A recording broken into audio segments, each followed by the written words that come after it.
Hello class, DBMS में हम तीसरे यूनिट स्टार्ट कर चुके हैं। तीसरा यूनिट जो है वो है database design and normalization. Database design and normalization. तो लास्ट वीडियो में ये बताया गया था कि इस यूनिट में हमें एक्चुअल में पढ़ना क्या है। हमें ये पढ़ना है कि हम डेटाबेस के डिज़ाइन कैसे करते हैं with the help of normalization. Normalization हम अचीव इसलिए करते हैं कि अच्छे से अच्छा डेटाबेस डिज़ाइन कर सकें और टेबल के डुप्लीकेसी या रिडंडेंसी को कम से कम कर सकें। खैर, नॉर्मलाइजेशन की बात तो हम आगे करेंगे। अभी हम बात कर रहे हैं रिडंडेंसी प्रॉब्लम और इंसर्शन एनोमलीज की। रिडंडेंसी प्रॉब्लम और इंसर्शन एनोमलीज की। तो लास्ट वीडियो में एक टेबल बनाया गया था, उसी टेबल पे हम आगे बात करते हैं। चूंकि ये नया वीडियो है तो फिर से हमें एक बार नया टेबल बनाना पड़ेगा। तो हम टेबल बनाते हैं। देखिए, हम बात कर रहे थे इश्यूज रिलेटेड टू रिडंडेंसीज, उसी को बोलते हैं एनोमलीज। क्या बोलते हैं? एनोमलीज। तो अब पहले टेबल बनाते हैं, फिर उसके बाद उस बात को आगे बढ़ाते हैं।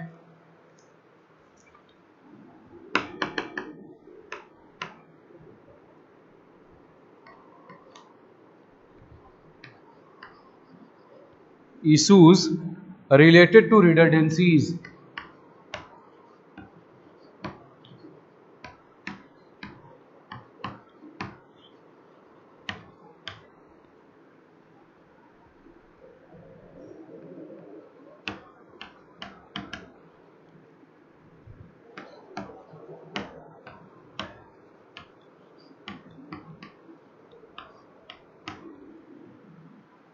इसको हम बोलते हैं एनोमलीज। क्या बोलते हैं? एनोमलीज। लास्ट लेक्चर में हिंदी मीनिंग में बताया गया था। रिडंडेंसी का मतलब होता है फालतू या अतिरिक्त या निरर्थक, और एनोमलीज का मतलब होता है विसंगति या नियम विरोध या अनियमितता। So in the previous lecture we have already discussed about concept of redundancy or updation anomalies. Suppose we have a table and we want to retrieve some information from the table, and after retrieval we get some additional information that is not necessary at the present time. This problem is called redundancy problem.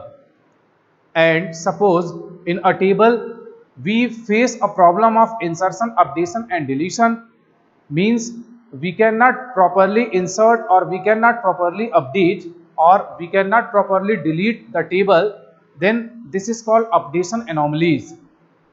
In the series of updation anomalies we have issues related to redundancies, that is called anomalies. तो पिछले video में हमने table बनाया था, फिर से एक बार table बनाना पड़ेगा।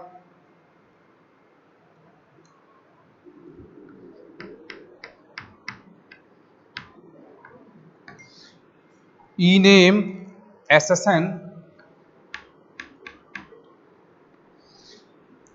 B date,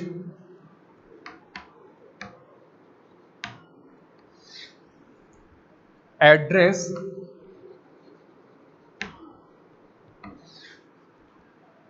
D number, D name,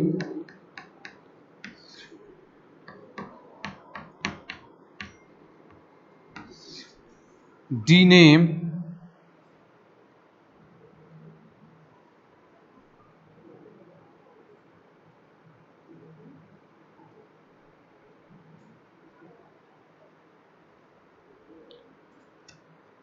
DMG RSSN।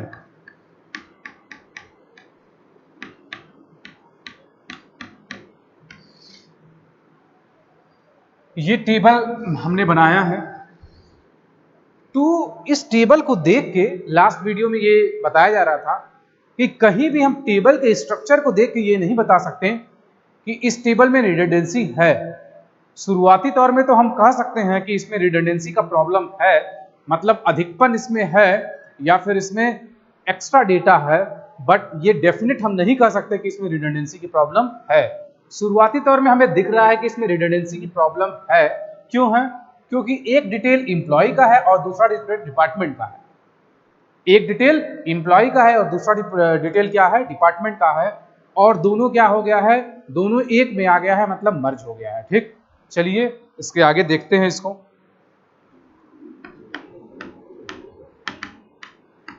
Rajiv, Rajesh, Smith, अनु।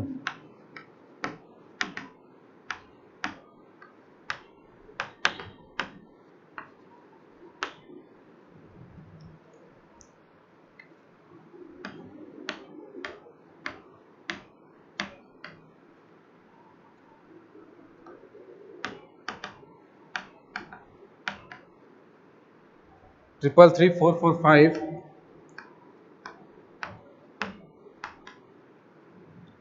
99887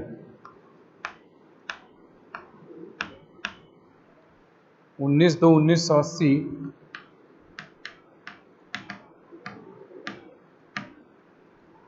1/12/1970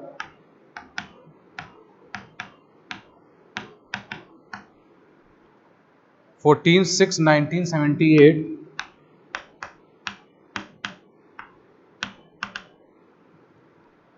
02/11/1981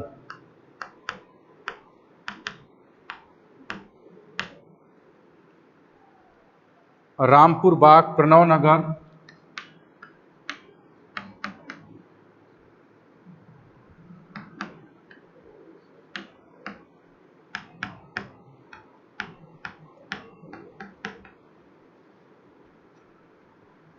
Rajendra Nagar, new road.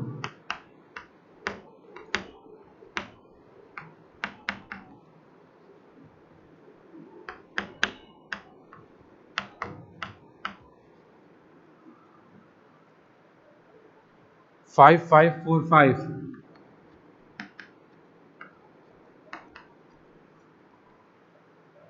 Account EDP admin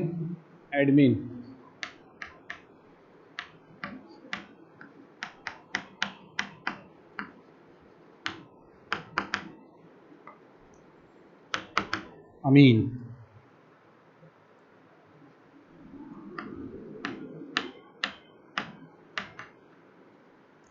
seven 84527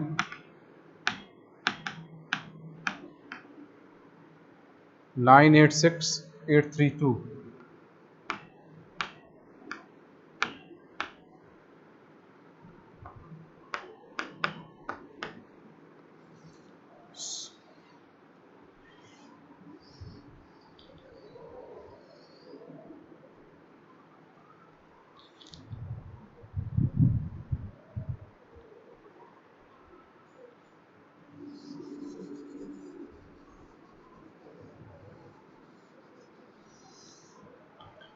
तो मेरे पास ये टेबल है। ठीक, अब इस टेबल में हमें ये जानना है कि क्या रिडंडेंसी की प्रॉब्लम है। रिडंडेंसी की प्रॉब्लम को जनरली हम बोलते हैं इंसर्शन एनोमलीज, और इंसर्शन एनोमलीज में 3 आता है: insertion anomaly, updation anomaly and deletion anomaly. ठीक, तो हम बात करें इंसर्शन एनोमलीज की, जिसको बोलते हैं रिडंडेंसी।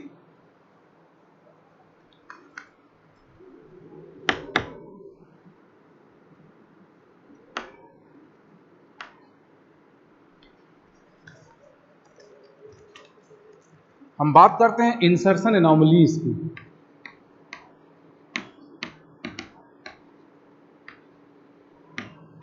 क्योंकि वीडियो में आगे तक नहीं आएगा तो इसलिए मजबूरी है कि यहीं तक लिखा जाए केवल। तो इंसर्शन एनोमलीज की बात करें तो देखिए, अगर हमें कोई वैल्यू इंसर्ट करने में प्रॉब्लम आए, अगर हमें कोई वैल्यू इंसर्ट करने में प्रॉब्लम आए तो वो कहलाएगा इंसर्शन एनोमलीज। क्या कहलाएगा? Insertion anomalies. देखिए, इस टेबल में एम्प्लॉय का डिटेल दिया हुआ है, इस टेबल में एम्प्लॉय का डिटेल दिया हुआ है और डिपार्टमेंट का डिटेल दिया हुआ है। ठीक, शुरुआती तौर में तो ये कहा जा सकता है कि इस टेबल में रिडंडेंसी का प्रॉब्लम है, बट ये हम डेफिनेटली नहीं कह सकते कि इसमें रिडंडेंसी का प्रॉब्लम है। कब कहेंगे हम रिडंडेंसी का प्रॉब्लम है? When we told that, or when we tell that in this table there is a problem of redundancy, कब कहेंगे हम? तो अगर हमें इंसर्शन का प्रॉब्लम आ रहा है तो वो हो जाएगा इंसर्शन एनोमलीज और वो हो जाएगा रिडंडेंसी का प्रॉब्लम। आइए, तो ये एम्प्लॉय का डिटेल है और ये डिपार्टमेंट का डिटेल है। This is the detail of employee and this is the detail of department. ऐसा भी हो सकता है, ऐसा भी हो सकता है कि एक नया डिपार्टमेंट ऐड हो जिसमें अभी कोई एम्प्लॉय ना हो। ऐसा भी हो सकता है कि एक नया डिपार्टमेंट ऐड हो जिसमें कोई एम्प्लॉय ना हो। तो क्या इसमें जो है ऐड हो पाएगा? क्या इस टेबल में ऐड हो पाएगा? भाई सबको पता है कि ये जो टेबल का ये एट्रीब्यूट है, एसएसएन का मतलब होता है यूनिक नंबर एम्प्लॉय का। इसका मतलब इस पे क्या होगा? प्राइमरी की लगा होगा। इस एट्रीब्यूट पे प्राइमरी की लगा होगा, ठीक है। इसका मतलब क्या है? इसमें नल वैल्यू नहीं हो सकती, नल वैल्यू नहीं हो सकती। Employee with a department with no employee, तो क्या ये नल आना चाहिए? नल होगा। अगर हम इंसर्ट करें तो नल इंसर्ट करना चाहिए इसमें, लेकिन नल इसमें इंसर्ट नहीं हो सकता। ये प्रॉब्लम क्रिएट कर रहा है इंसर्शन का। इसी प्रॉब्लम को बोलते हैं इंसर्शन एनोमलीज। अब मेरे ख्याल से आपको रिडंडेंसी का कॉन्सेप्ट क्लियर हो रहा होगा। और उसी रिडंडेंसी में 3 टाइप का होता है, इंसर्शन, अपडेशन एंड डिलीशन, ठीक। इसी तरह डिपार्टमेंट नंबर, इस पे भी लगा है आपका प्राइमरी की, ठीक। तो ये आपका इंसर्शन एनोमलीज। तो इसमें लिखते हैं हम, if we have to insert a new department, if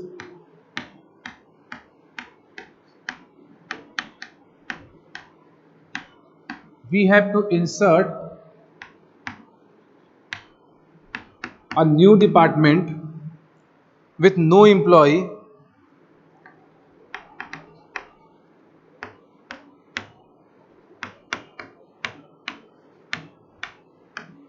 employee, then this shows insertion anomalies. Then this shows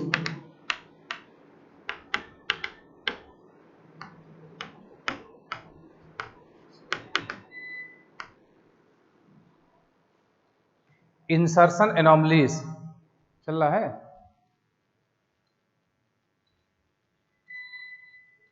चल रहा है ना?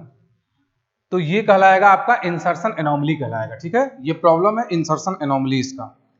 अब देखिए इसके बाद, अब अगर हम बात करें डिलीशन की,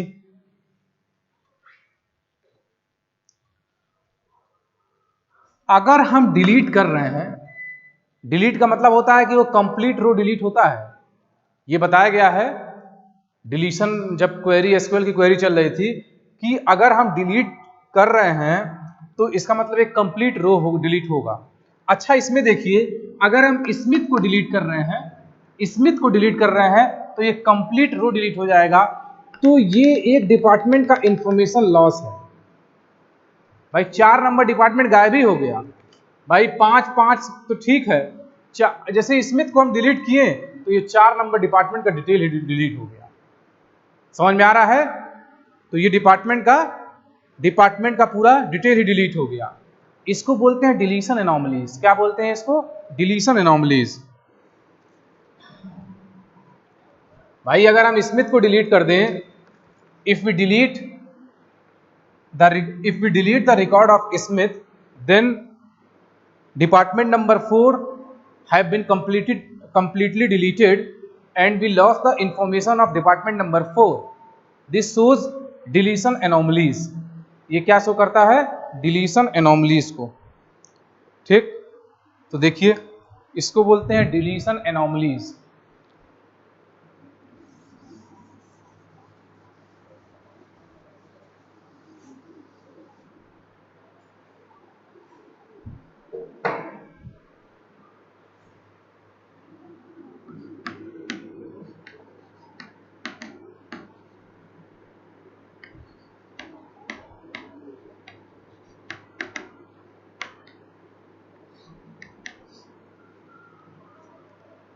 डिलीशन एनोमलीज को बोलते हैं redundancy.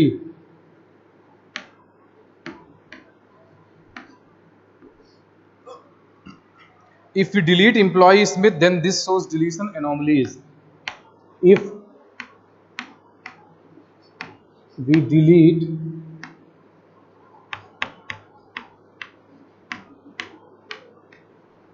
employee Smith, then this shows deletion anomalies. Then this shows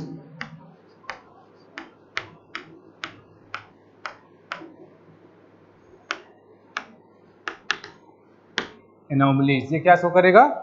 deletion anomalies को। ठीक है, तो ये हो गया आपका डिलीशन। तो इसमें रिडंडेंसी का प्रॉब्लम इंसर्शन के टाइम भी है और डिलीशन के टाइम में भी है। अब अपडेशन,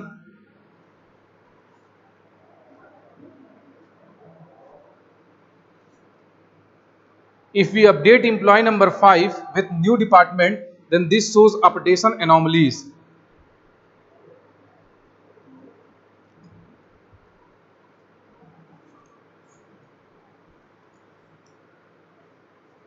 अब जो डिपार्टमेंट नंबर 5 का एम्प्लॉय है, जो डिपार्टमेंट नंबर 5 का एम्प्लॉय है, उसे हमें अपडेट करना है न्यू डिपार्टमेंट में। तो किस एम्प्लॉय को अपडेट करें? ये प्रॉब्लम क्या है? डिलीशन एनोमलीज को। अगर डिपार्टमेंट नंबर 5 के 3 एम्प्लॉय हैं, राजीव, राजेश एंड अनु, अगर हमें डिपार्टमेंट नंबर 5 के किसी एक एम्प्लॉय को अपडेट करना है किसी अनदर डिपार्टमेंट में, किस डिपार्टमेंट में हम किस एम्प्लॉय को अपडेट करें, ये प्रॉब्लम कहलाता है अपडेशन एनोमलीज। क्या कहलाता है ये? अपडेशन एनोमलीज या फिर redundancy.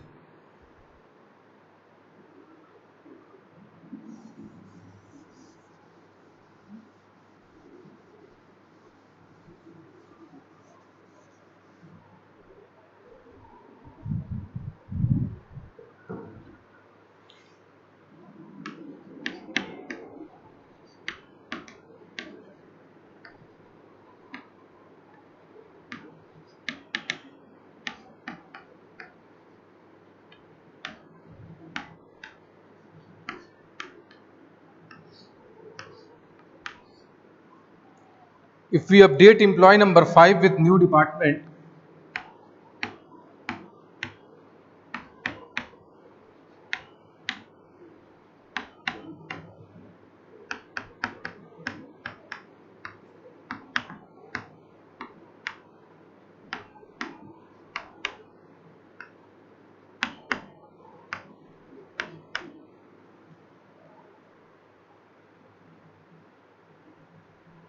then this shows updation anomalies.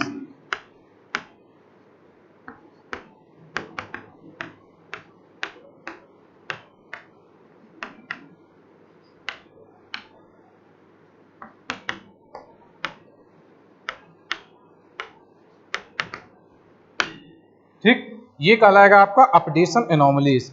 तो ये आपका कंप्लीट डिस्क्रिप्शन था अबाउट रिडंडेंसी, जिसको हम बोलते हैं updation anomalies. Generally updation anomalies जो है वो 3 टाइप के होते हैं। एक होता है इंसर्शन एनोमलीज, दूसरा होता है डिलीशन एनोमलीज और तीसरा क्या होता है? Updation anomalies. किसी भी टेबल को, तो इसका मतलब ये है कि इस टेबल का सलूशन क्या है? किसी भी टेबल को हम केवल उसके कॉलम्स को देख के हम ये नहीं कह सकते हैं कि उस टेबल में रिडंडेंसी है। शुरुआती तौर में तो हम कह देंगे कि हो सके इस टेबल में रिडंडेंसी है, बट अगर हमें इंसर्शन, अपडेशन या डिलीशन में प्रॉब्लम नहीं आ रहा है तो हम ये नहीं बोल सकते कि इस टेबल में रिडंडेंसी है। अगर इस टेबल में इंसर्शन या डिलीशन या अपडेशन का प्रॉब्लम आ रहा है, then we can say that in this table we have a problem of redundancy. अब देखिए, इस रिडंडेंसी को रिमूव करने के लिए हम यूज करते हैं नॉर्मलाइजेशन। किसका यूज करते हैं? नॉर्मलाइजेशन का। अभी आप नॉर्मलाइजेशन इसी यूनिट में आगे पढ़ेंगे, बट यहाँ इस टेबल से ये दिख रहा है कि ये टेबल सही तब है जब हम इसको 2 टेबल में बांटते हैं। ये टेबल सही तब है जब हम इसको 2 टेबल में बांटते हैं। किसमें किसमें? एक टेबल जो कि एम्प्लॉय का रिकॉर्ड रखता हो और दूसरा टेबल जो किसका रिकॉर्ड रखता हो? डिपार्टमेंट का। तो ये टेबल तब सही होगा जब इसको हम 2 टेबल में डिवाइड कर दें। This will be the first table. ये आपका पहला टेबल हो जाएगा और ये आपका क्या हो जाएगा, दूसरा टेबल। तो एक टेबल में एम्प्लॉय का डिटेल और दूसरे टेबल में डिपार्टमेंट का डिटेल। ठीक है, तो ये आपका है एनोमलीज। अब इसके आगे बात किया जाए फंक्शनल डिपेंडेंसी का। This is also a very important concept, that is functional dependency. In this unit, we are trying to design the database. How we design the database? Why we put interrelated data in a single table? We want to explain why we put interrelated data in single database.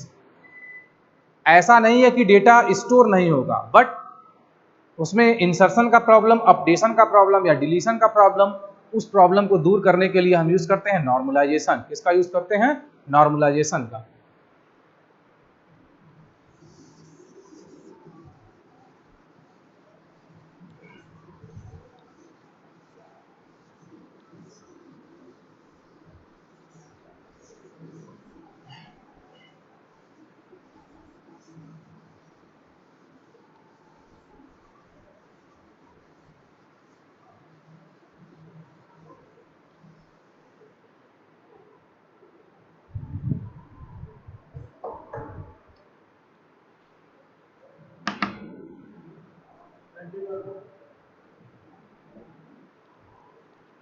अब हम बात करेंगे functional dependency की।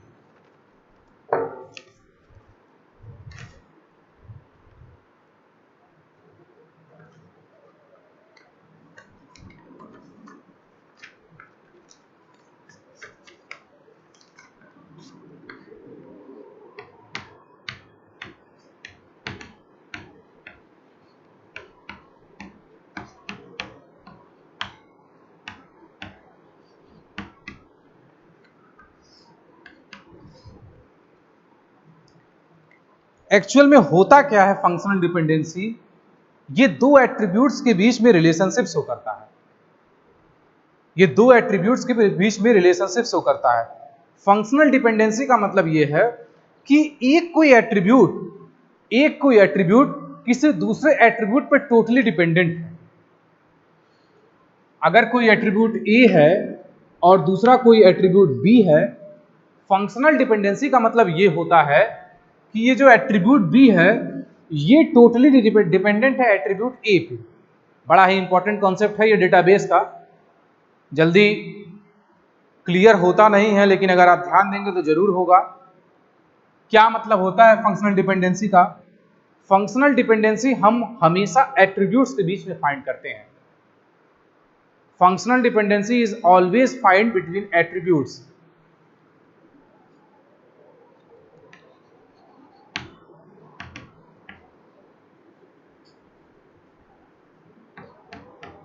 FD means functional dependency always find between attributes। ठीक, एक point ये है, अगर एट्रीब्यूट A है और दूसरा एट्रीब्यूट B है, हम ये बोल रहे हैं कि जो B है, भाई फंक्शनल डिपेंडेंसी क्या होता है? दो एट्रीब्यूट्स के बीच में रिलेशनशिप होता है। फंक्शनल डिपेंडेंसी क्या करता है? Relationship between attributes.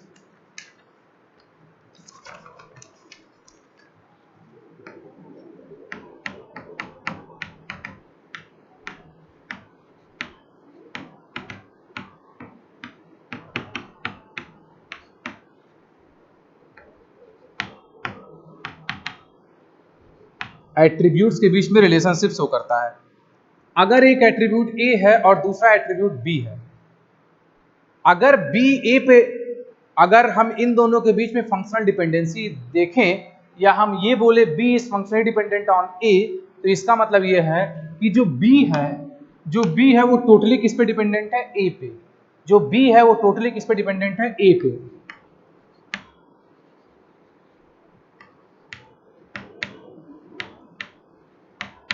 B है वो A पे टोटली डिपेंडेंट है। B का एग्जिस्टेंस तभी है जब A का एग्जिस्टेंस है।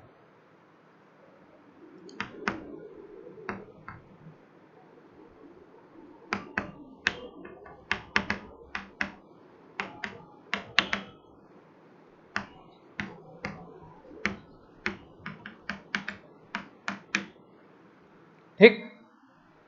अगर A की वैल्यू पता है तो B की वैल्यू हम जनरली फाइंड आउट कर सकते हैं। तो ये थोड़ा सा बताने की कोशिश किया गया कि फंक्शनल डिपेंडेंसी होता क्या है। फंक्शनल डिपेंडेंसी होता क्या है? तो functional dependency always find between attributes, और एट्रीब्यूट्स के बीच में अगर दो एट्रीब्यूट्स एक एट्रीब्यूट किसी दूसरे पे डिपेंडेंट है तो इसका मतलब कि उसका डिपेंडेंसी टोटल उसी पे है, उसका एग्जिस्टेंस तभी है जब पहले वाले का एग्जिस्टेंस है। देखिए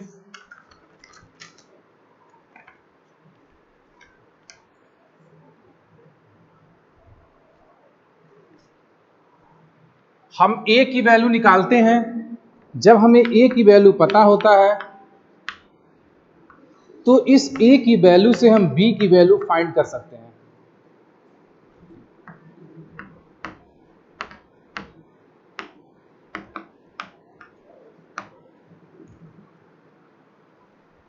तो ये फंक्शनल डिपेंडेंसी देखा जाए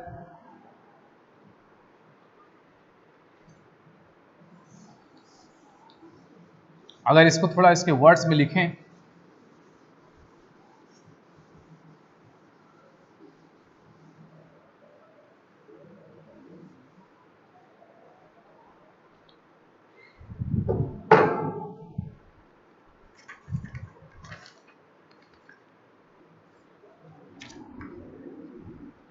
functional dependency is a relationship between attributes or field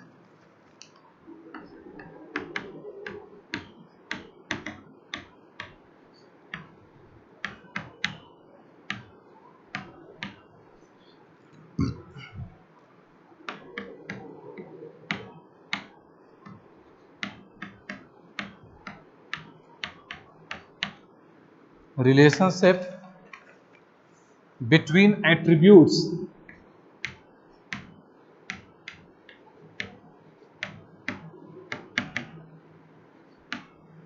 इसी एट्रीब्यूट्स को हम बोलते हैं फील्ड्स। क्या बोलते हैं? Fields.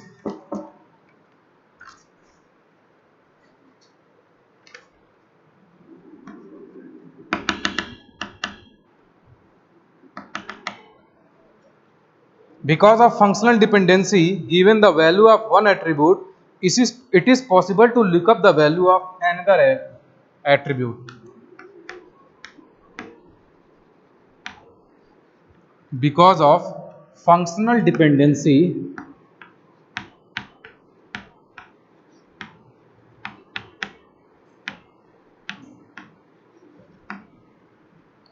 given the value of one attribute,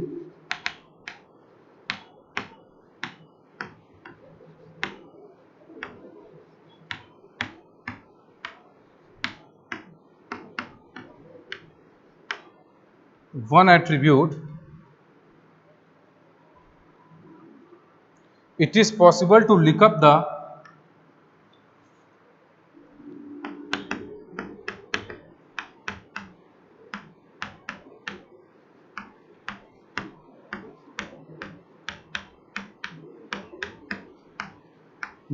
the value of another attribute.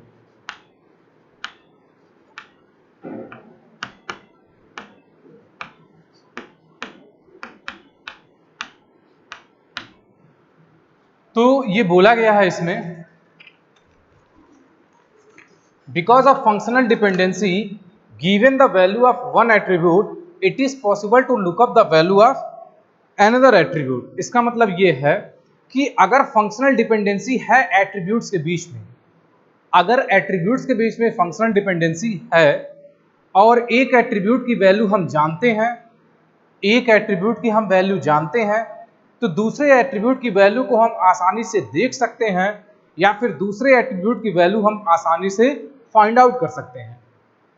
दूसरे एट्रीब्यूट की वैल्यू हम आसानी से फाइंड आउट कर सकते हैं। ये कॉन्सेप्ट होता है फंक्शनल डिपेंडेंसी का। ये क्या होता है? फंक्शनल डिपेंडेंसी का। अब जो है फंक्शनल डिपेंडेंसी में इसीलिए बोला गया है कि अगर एक एट्रीब्यूट किसी दूसरे एट्रीब्यूट पे फंक्शनली डिपेंडेंट है तो उसका टोटल एग्जिस्टेंस तभी है जब पहले एट्रीब्यूट का है। इसी फंक्शनल डिपेंडेंसी की बात अभी कंप्लीट नहीं हुई है। इस फंक्शनल डिपेंडेंसी की बात नेक्स्ट वीडियो में भी कंटिन्यू रहेगा। आज की वीडियो में बस इतना ही। धन्यवाद।